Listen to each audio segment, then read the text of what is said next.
Hi, I'm Elizabeth Davis, the Student Success Librarian at the Gertrude Kistler Memorial Library. In this video, I'm going to go over how to think critically about the sources you use for your academic work, be it an assignment or research. Now, librarians have come up with what's called the CRAAP test to determine whether you should use a source or not. So CRAAP stands for currency, relevance, authority, accuracy, purpose slash point of view. So let's start with currency. Currency does not mean money.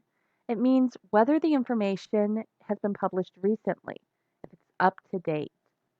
So, for example, if you're looking at research into cancer, you really don't want something that was published 50 years ago. You want the most relevant information, the most recent information.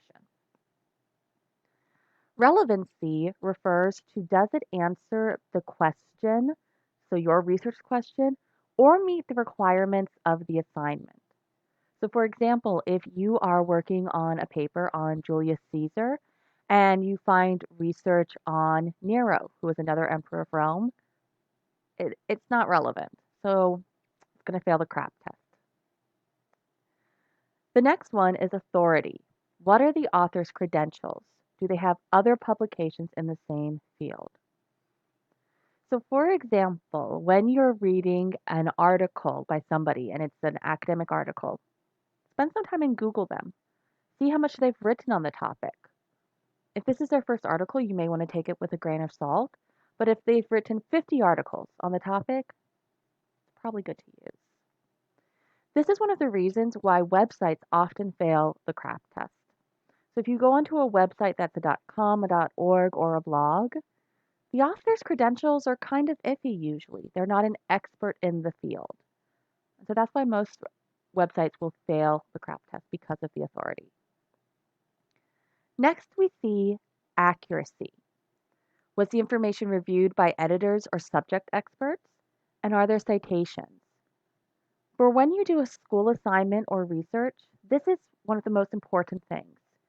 You need citations. If you're reading something and you don't see a citation, it's failed the CRAAP test. Don't use it.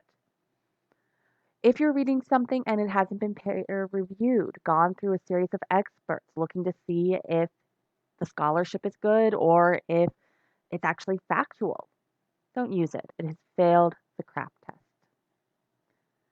Finally, P, purpose slash point of view. Why did the author or publisher make this information available? Is there a bias or a prejudice? Now, people tend to confuse bias and prejudice. A bias is a person's perspective. So, for example, in my other life, I do research on Catholic women, and I'm a woman. That means I'm biased. It means I feel a connection to these women. A prejudice, however, is negative. So a prejudice could be racism. A prejudice could be social economic elitism. Prejudice is always negative. A bias can be good or bad.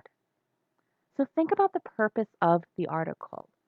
Think about the little hints within it, the little context clues about why the article is being written. Is it being written to promote a political agenda? Well, in that case, it's failed the CRAAP test.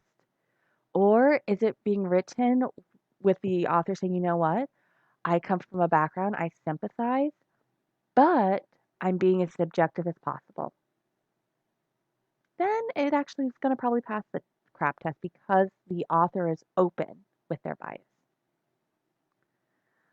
Hopefully, this video has helped you understand how to critically think about the articles, the websites, the books, and any other thing you read for your classes. If you have any questions, please email us at library@rosemont.edu or drop on by.